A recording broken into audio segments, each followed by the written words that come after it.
पार्वती जी के प्रश्न करने पर शंकर जी भगवान पार्वती जी को राम की कथा सुनाने के लिए तैयार हो गए और राम की कथा, राम की चर्चा का महत्व बताते हुए शंकर जी पार्वती जी से कह रहे थे कि जिन्होंने यह राम की कथा नहीं सुनी है उनके कान तो सांप के बिल के समान है। जिस प्रकार सांप के बिल में सांप रहते हुए जहर उगलते रहते हैं, उसी प्रकार वे व्यक्ति जिन्होंने राम की कथा नहीं सुनी है वे भी दूसरों के जीवन में और खुद के जीवन में जहर उगलते रहते हैं, इसलिए उनके कान सांप के बिल के समान हैं। और जिन्होंने संतों के दर्शन नहीं किए, संतों का साथ नहीं किया, तो जिन व्यक्तियों ने संतों के दर्शन नहीं किए हैं ऐसे व्यक्तियों की आंखें मोर के पंख पर छपी हुई नकली आंखों के समान है। और जिनको राम के चरणों से प्रेम नहीं है, जो राम के चरणों में नहीं झुका है, उनका सिर तो कड़वी तुबरी के समान है। और जिन्होंने राम का गुण का गान नहीं किया उनकी जीभ मेढक के समान है, उनकी जीभ का कोई मतलब नहीं है। जीभ का उपयोग एक ही है, जीभ की सार्थकता इसमें ही है कि वह राम के गुणों का गान करे। और जिनकी छाती यानी हृदय भगवान की कथा को सुनकर के प्रसन्न नहीं होता है, उनका हृदय कठोर वज्र के समान है, जिसका कोई उपयोग नहीं है, जो दूसरों का बुरा ही करता है। और शंकर जी अंत में पार्वती जी से कहते हैं कि राम की जो लीला है वह सुरहित दनुज विमोहन शीला, जो देवताओं की तरह हैं उनका तो हित करने वाली है, और जो दुष्ट व्यक्ति हैं उनको मोहित कर देती है, उन्हें वह नहीं देखने देती जो सत्य है। इस प्रकार राम की कथा व्यक्तियों को मोहित करती है। शंकर जी पार्वती जी से कहते हैं कि राम कथा सुरधेनु समुसेवत सब सुखदान, सत समाज सुरलोक सब को न सुने अस जानु। राम कथा सुरधेनु, राम की जो कथा है वो सुरधेनु के समान है, सुरगौ के समान है, यानी देवताओं की गाय। देवताओं की गाय कैसी है कि देवता गाय ऐसी है कि जिसकी जो सेवा करता है उससे वह तुरंत ही फल देती है। सेवा करने पर वह जिस प्रकार सुरगौ तुरंत फायदा देती है, तुरंत फल देती है, उसी प्रकार राम की कथा है। तो राम कथा सुरधेनुसम, देवताओं की गाय के समान है। ध्यान देने बात पर, सेवत सब सुख दान, सेवा करने पर सभी सुखों का दान करती है, सभी सुखों को देती है। सेवा का मतलब गौ की सेवा तो समझ में आ रही है, लेकिन राम की कथा की सेवा का है। राम की कथा की कैसी सेवा करने, गैया की तो सेवा समझ में आती है कि खाने पीने की व्यवस्था, स्थान साफ करो, बाकी बच्चन को पालो, लेकिन राम कथा सुरधेनु की तरह तो समझ में आ रही है, लेकिन सेवा कैसी? सेवा ऐसी कि राम की कथा केवल सुनने ही तो है, जो तो और सरल है। गैया की सेवा करने में तो तुम्हें परेशानी हुई है, दिक्कतें हुई है, जाकी कछु सेवा नहीं है, जाकी तो सेवा बड़ी सरल है। राम की कथा सुरधेनु की तरह है जरूर, लेकिन सेवा बड़ी सरल है। सेवा कितनी सी है? सेवा इतनी सी है कि सुनने भर है तुम्हें, बाकी तो सीता जी की जिम्मेदारी है, वे कह रहे हैं हम सब करा लें जो हमें कराने हुई है, सो तुम तो केवल सुनो बस, लेकिन सुन ही नहीं सको तो बात अलग है। इतनी सी बात है, केवल सुनने हैं मात्र, बस वही बाकी सेवा है, तो सभी फलों को देने वाली है। सत समाज सुर लोग सब को न सुने अस जानु, और संत लोगों का जो समाज है वह देवताओं के समान रहता है। संत लोगों के समाज को देवताओं के समान मानना चाहिए। संत का मतलब, संत का मतलब जो है, यदि समझ में नहीं आ रही को संत है तो बहुत सरल सी पहचान है कि जो उनके पास बैठने से तुम्हें आनंद की अनुभूति होए, समझ लो वे संत है।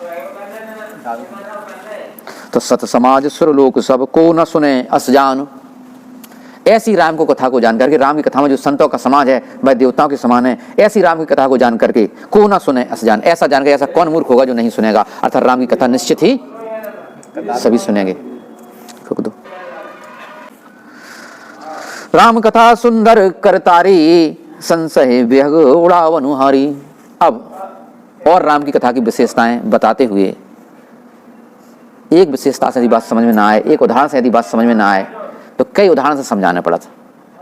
जैसे क्रिकेट के मैदान में कई कैमरा लगे रहते, नहीं एक कैमरा से बात समझ में नहीं आ पाती, तो बहुत से कैमरा की आवश्यकता पड़ती है। ऐसे ही यहाँ पे शंकर जी बहुत से उदाहरण दे रहे हैं कि राम की कथा की, पर राम कथा समझ तो लो, राम को कथा है का, राम की कथा से हुई है का, राम की कथा से क्या फायदाएं हैं, ताकि बगैर फायदा के आज के समय में कोई व्यक्ति कछु नहीं करना चाहता।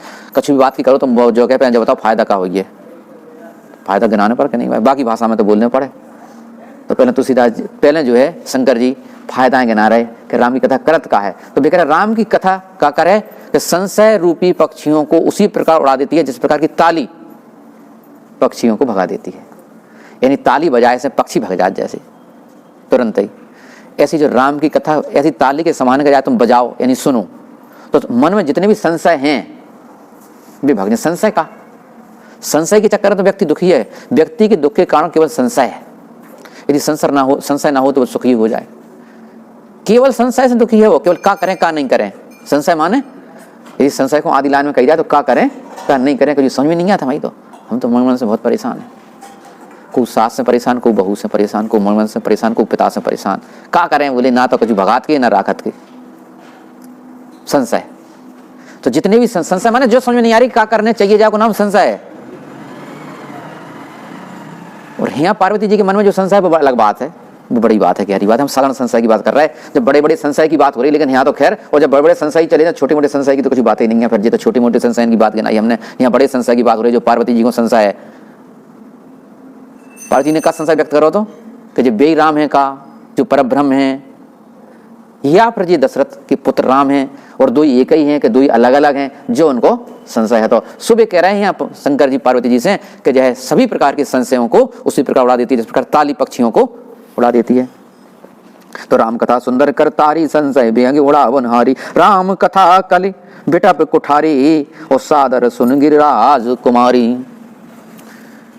शंकर जी कहते हैं कि राम की कथा कलयुग रूपी वृक्ष को काटने के लिए कुल्हाड़ी के समान है। जिस प्रकार कुल्हाड़ी बड़ी आसानी से किसी वृक्ष को काट देती है, उसी प्रकार राम की कथा भी कलयुग रूपी वृक्ष को बड़ी आसानी से काट देती है, अर्थात हमारे समय को अच्छी तरह बिताती है। कलयुग का मतलब क्या है? कलयुग में व्यक्ति कष्ट में रहे, दुख में रहे, और दुख को कारण मोह है, और राम कथा मोह रन नहीं दे है।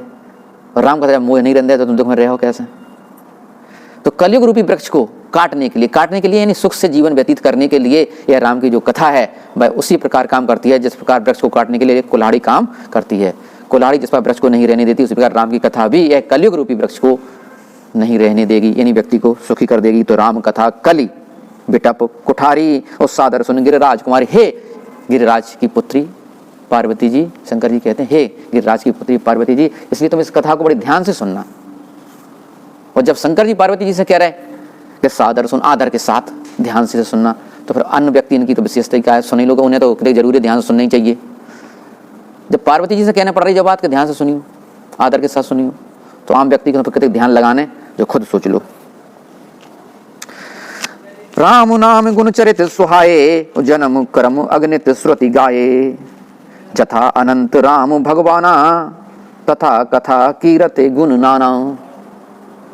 अब शंकर जी आगे कहते हैं राम नाम गुण चरित सुहाए। राम के नाम के जो गुण हैं, राम में जो गुण हैं, जो विशेषताएं हैं, राम ने जो चरित्र किया है, और उनके जो जन्म की कथाएं हैं बहुत से, कई जन्मों की, और कर्म माने बहुत से जो उन्होंने काम किए हैं, अलग अलग जन्म लेकर के उन्होंने जो अलग अलग जो काम किए हैं वह अगणित हैं। श्रुति गाए, ऐसा वेद कहते हैं, ऐसा सुना है। कैसा सुना है? कि राम के जन्म बहुत हैं, राम के कृत्य बहुत हैं, राम की विशेषताएं बहुत हैं। तो इसलिए वे कह रहे हैं कि जथा अनंत राम भगवान, इस प्रकार राम भगवान अनंत हैं, उसी प्रकार उनकी कथाएं भी बहुत अनंत हैं। तो तथा कथा कीरत, उनकी कथाएं, उनकी कीर्ति, तथा कथा कीरत गुणी नाना, बहुत सी कीर्ति उनकी संसार में फैली हुई है। शंकर जी पार्वती जी थोड़ी अपनी असमर्थता व्यक्त करते हुए कह रहे हैं कि जो मत सोचिए कि हम सब कुछ कह दें आपसे, ताकि सब कहना तो संभव है नहीं। ताकि जब राम ही अनंत है, उनकी कथाएं अनंत हैं, उन्होंने कई अवतार लाए हैं, और अवतार में एक व्यक्ति को पूरा जीवन यदि लिखो जाए तो पूरी पुस्तक में आता नहीं है। लोग अपनी आत्मकथाएं लिखाते हैं। महात्मा गांधी जैसे लिख गए एक्सपेरिमेंट ऑफ ट्रुथ, सत्य के प्रयोग जैसी अपनी खुद की आत्मकथाएं लिखी हैं, लेकिन उन्होंने पूरी लिख पाई क्या बातें? नहीं लिख सकते, नहीं। और जब व्यक्ति एक जीवन की बातें पूरी नहीं कह सकता, यहाँ तो राम ने बहुत से जन्म लाए, फिर और जब बहुत से जन्म लाए तो बहुत से कार्य भी करे, और फिर उनके कार्य साधारण व्यक्ति की तरह कार्य नहीं है, और फिर उनके कार्य तो कार्य नहीं, चरित्र हैं, लीलाएं हैं, जिनको कहना बहुत कठिन है। इसलिए कह रहे हैं जथा अनंत राम भगवान, जिस प्रकार राम अनंत हैं, तथा कथा कीरते गुण नाना, उस प्रकार उनकी कीर्ति, उनके गुण भी बहुत हैं। इसलिए अपनी असमर्था व्यक्त करते हुए शंकर जी कहते हैं कि तदपि जथा श्रुति, तथा तदपि जथा श्रुति जस मति मोरी, वो कहूँ देख प्रीत अति तोरी। इसलिए मैं तुम्हारा प्रेम राम के प्रति, पार्वती जी शंकर जी कहते हैं कि राम के प्रति तुम्हारा प्रेम को देख करके, तुम्हारी राम के प्रति प्रीति है उसको देखकर, उसके कारण, वैसे तो राम की कथा कहना संभव है नहीं, लेकिन तुम्हें राम से इतना प्रेम है, इसलिए अब मैं तुम्हें मेरी जैसी मति है और मैंने जैसा सुना है वैसी मैं तुम्हें राम की कथा कहता हूँ। तदपि जथा श्रुत, जैसे मैंने सुना है राम की कथा को, जस मति मोरी, और मैं अपनी बुद्धि के अनुसार। बात जरूरी नहीं है तुमने जो सुनी हो तुम वही क्या पाओ जाओ की त्यों। दुनिया में लड़ाई के कारण तो यही है नहीं, सुनत कछुआ व्यक्ति अपनी लपेट दे दबा में, और अच्छा व्यक्ति हुई है तो वो अच्छी बात लपेट के बाद लड़ाई को कमर करवा दे, और दुष्ट हुई है तो बढ़वा दे। अब यहाँ बात हो रही शंकर जी जैसे व्यक्ति की, तो शंकर जी ने जैसी कथा सुनी है, और अब शंकर जी के हैं तो चार चांद और लाख वहां में का पूछना। फिर जो व्यक्ति अपनी असमर्थता व्यक्त करता है वही व्यक्ति समर्थ होता है, और जो व्यक्ति कहता है नहीं तुम चिंता मत करो, हमसे आगे को कह सकता, हम तो बहुत बड़े कलाकार हैं, भाई की बस की बात नहीं है। तुलसीदास जी ने पहले बहुत असमर्थता व्यक्त करी है, शंकर जी असमर्थता व्यक्त कर रहे हैं अब अपनी, कि मैंने जैसा सुना है और फिर मेरी जैसी बुद्धि है उसी बुद्धि के अनुसार, और तुम्हारे प्रेम को देख करके अब मैं तुमसे राम की कथा निश्चित ही कहूंगा। और एक बात है कि जब तक प्रेम नहीं हुई है तब तक राम की कथा समझ में भी नहीं आए। कहने वाले तो बहुत मिल जाए, राम की कथा कहने वाले इनकी देख लो यूट्यूब पे भंडार है, कहने वाले से कोई मतलब नहीं है। तुम तक राम की कथा तभी पहुंचे जब तुम्हें पार्वती जी की तरह प्रेम हुई है राम की कथा से। इतनी अंदर आग लगी है का, ऐसी पार्वती जैसी अंदर आग लगी यदि कथा सुननी है, पार्वती जैसा प्रेम है यदि राम से, तो फिर कथा समझ में आ पे है। बगैर आग के कहने वाले से कोई मतलब नहीं। कहने वाला चाहे से बढ़िया मीठे शब्दन में कहे, चाहे से उदाहरण से कहे, व्यक्ति तक तभी पहुंच पे जब वह प्रेम हुई है। इसलिए कह रहा है कि आपके प्रेम को देख करके मैं सुनाता हूं। शंकर जी कहते हैं, ओ मां प्रसन्न तब सहज सुहाई, ओ सुखद संत सम्मद मोहि भाई। सो शंकर जी पार्वती से कहते हैं कि तुमने जो मुझसे प्रश्न किया है कि राम की कथा का, सो तुम्हारा यह प्रश्न है वह ओ मां प्रसन्न तब सहज स्वाभाविक रूप से मतलब कोई बनावटीपन नहीं है।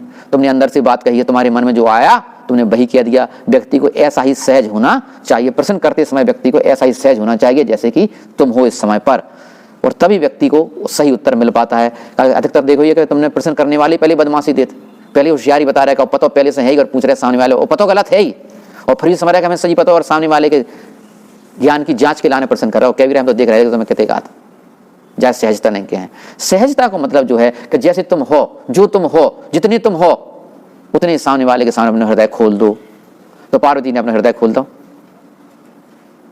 कि हमें राम की कथा समझाओ कि ये बेराम है कि कोई और है।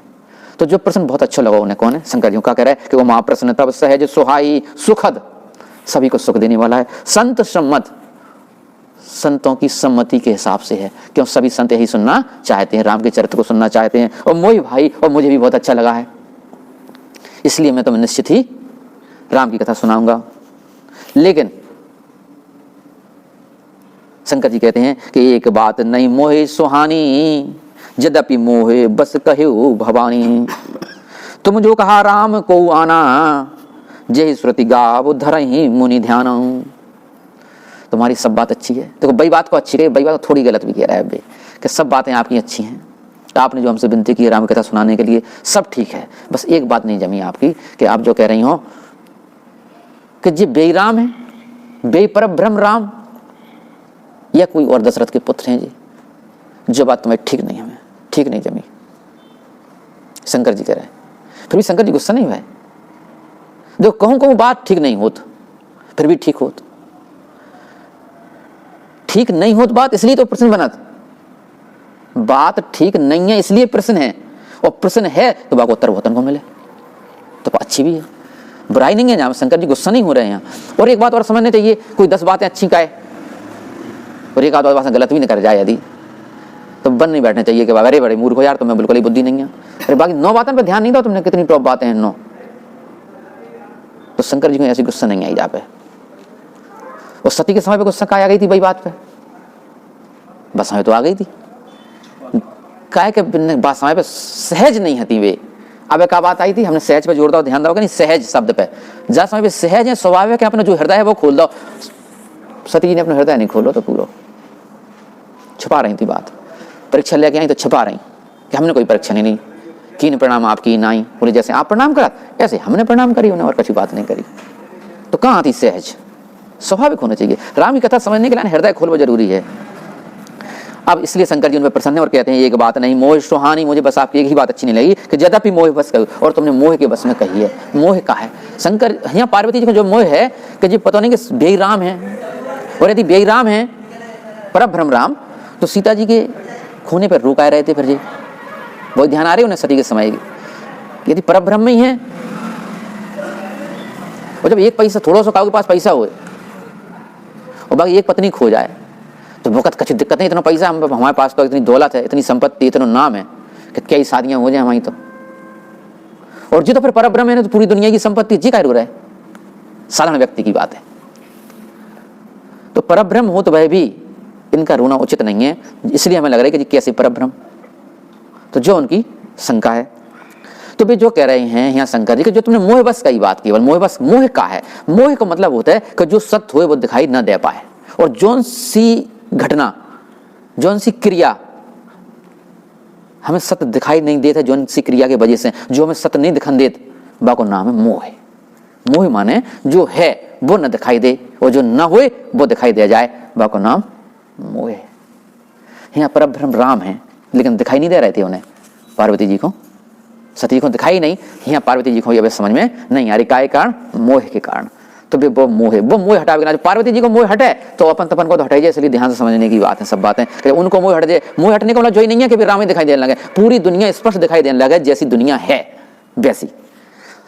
तो तुम जो कहा राम को आना और जय श्रुति गाव धरई मुनि ध्याना, तो तुमने यह कहा है कि यह क्या बेई राम है जिसका वेद गान करते हैं, वेद और पुराण जिसका गान करते, जिनके गुणों का गान करते हैं, और धरई मुनि ध्याना, और मुनि लोग जिनका ध्यान रखने हैं, बेई राम है या दूसरे राम है। बस आप यही बात मुझे अच्छी नहीं लगी। काहे नहीं लगी, कारण भी गिना अगली दोहा में कि कहीं सुनही अस अधम नर गिरसे जे मोहे पिशाच, पाखंडी हरिपद मुखो जानहि झूठ न साँच।